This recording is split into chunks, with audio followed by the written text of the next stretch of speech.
20 जनवरी 2016 एक महिला ने अपने प्रेमी को घर बुलाया। रात में मिलकर अपने पति की हत्या कर दी। पास में सोए बेटे ने ये सब कुछ देख लिया। महिला ने प्रेमी से कहा, इसे भी मार दो। प्रेमी ने कहा, ये काम मुझसे नहीं होगा। महिला ने कहा, मैं करके दिखाती हूँ। उसने बच्चे का गला तब तक दबाए रखा जब तक कि उसकी मौत नहीं हो गई। नमस्कार दोस्तों, कैसे हैं आप लोग। मर्डर मिस्ट्री सीरीज में आज की कहानी गोरखपुर से है, जिसका नाता उस वक्त के सीएम की सुरक्षा में तैनात व्यक्ति से रहा। आइए सीधे कहानी शुरू करते हैं। गोरखपुर की अशोकनगर कॉलोनी में यूपी पुलिस के इंस्पेक्टर राजकुमार यादव रहते थे। उनके साथ उनके छोटे भाई ओम प्रकाश यादव और मां बागेश्वरी देवी साथ रहती थी। ओम प्रकाश जब छोटे थे तभी उनके पिता की मौत हो गई। ऐसे में ओम प्रकाश की पढ़ाई पर कोई असर न पड़े, इसलिए उनके दोनों बड़े भाइयों ने उनकी पूरी मदद की और पढ़ाया। परिवार का पूरा समर्थन मिला तो ओम प्रकाश ने पूरी मेहनत से पढ़ाई की और आँख के बढ़िया डॉक्टर बन गए। साल 2007 की बात है। ओम प्रकाश आँख का इलाज करने लगे थे। परिवार ने तय किया कि अब इनकी शादी कर दी जाए। बात शुरू हुई तो सिंगापुर के एक परिवार से रिश्ता आया।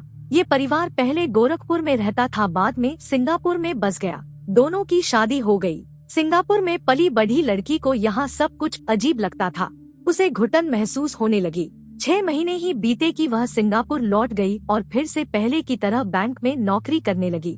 पहली शादी में 6 महीने बाद ही तलाक हो जाने के बाद परिवार ओम प्रकाश के लिए दूसरा रिश्ता खोजने लगा। अब चूंकि ओम प्रकाश डॉक्टर थे, इसलिए उनके लिए तलाकशुदा नहीं बल्कि नई लड़कियों के रिश्ते आ रहे थे। इसी दौरान दीपचंद यादव की बेटी अर्चना यादव का रिश्ता भी आया। दीपचंद गाजीपुर के ही थे, लेकिन पीएसी में होने के बाद वह पूरे परिवार के साथ लखनऊ में बस गए। 2012 में सपा सरकार बनने के बाद वे अखिलेश यादव की सुरक्षा में तैनात रहे। 2009 में अर्चना और ओम प्रकाश की शादी हो गई। शुरू के दिनों में सब कुछ ठीक रहा, लेकिन कुछ दिन बाद अर्चना को परिवार के काम करने में दिक्कत होने लगी। उसने ओम प्रकाश से कहा, परिवार के साथ नहीं रहना है, हमें अब अलग रहना है। ओम प्रकाश को यह बात सही नहीं लगी। उन्होंने कहा, जिन्होंने मुझे पढ़ा लिखा कर डॉक्टर बनाया, क्या अब मैं उनका ही साथ छोड़ दूं?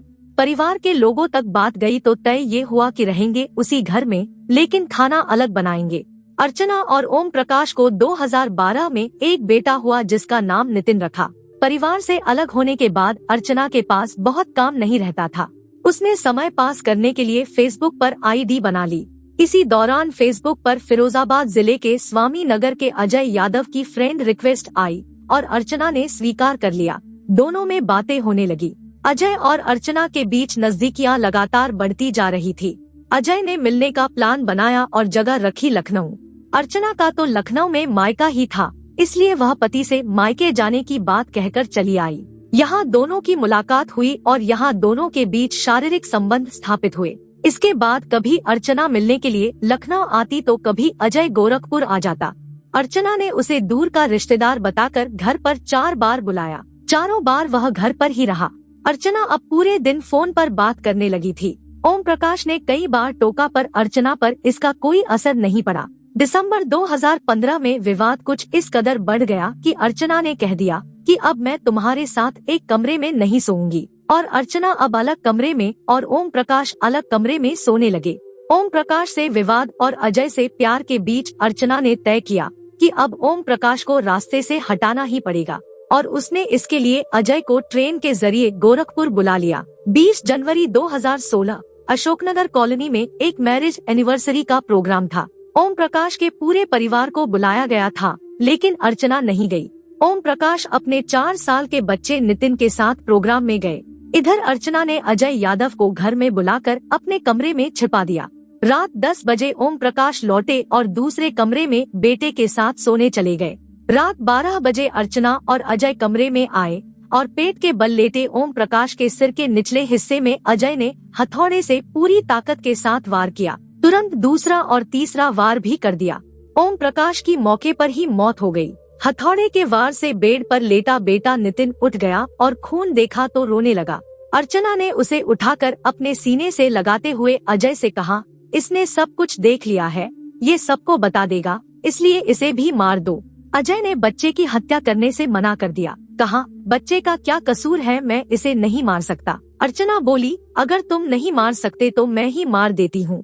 इतना कहने के बाद उसने अपने ही बेटे का गला इतनी जोर से तब तक दबाए रखा जब तक बेटे की मौत नहीं हो गई। हत्या के बाद अजय और अर्चना ने घर में लूट का सीन बनाया, सारे सामान बिखेर दिए और अलमारी में रखे पैसे निकाल लिए, कमरे की कुंडी को तोड़ दिया।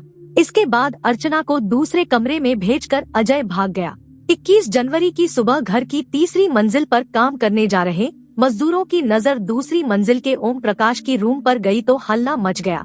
मजदूर भागकर नीचे गए और मां बागेश्वरी और पड़ोसियों को बताया। दूसरे कमरे से अर्चना लगातार चिल्ला रही थी कि क्या हुआ, दरवाजा खोलो। लोगों की भीड़ लग गई। शाहपुर थाने के प्रभारी आनंद प्रकाश शुक्ला पुलिस फोर्स के साथ मौके पर पहुंचे। भाई की हत्या की खबर सुनते ही बलरामपुर जिले के उतरौला थाने में तैनात रामकुमार यादव भागकर घर पहुंचे। दूसरी तरफ अर्चना के पिता दीपचंद यादव भी गोरखपुर पहुंच गए। सीएम आवास से कातिलों को पकड़ने के लिए फोन आ गया। उस वक्त के DIG RK चतुर्वेदी और SSP लव कुमार पर केस को सॉल्व करने का दबाव बढ़ गया। पुलिस ने लूट के एंगल से जांच शुरू की तो उसे नजर आया कि दरवाजे की सिटकनी को बाहर के बजाय अंदर से तोड़ा गया है। पुलिस को ओम प्रकाश की मां बागेश्वरी देवी ने बताया कि अर्चना और ओम प्रकाश के बीच हमेशा झगड़ा होता था।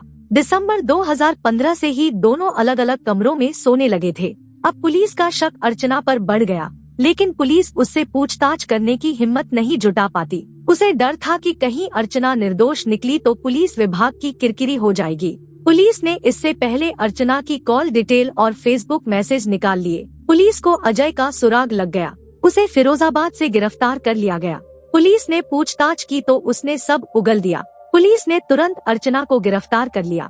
SSP लव कुमार ने 22 जनवरी को पूरा केस खोल दिया। उन्होंने DIG RK चतुर्वेदी के साथ प्रेस कॉन्फ्रेंस की और बताया कि अजय यादव 20 जनवरी की रात घर आया और उसने अर्चना के साथ शारीरिक संबंध बनाए।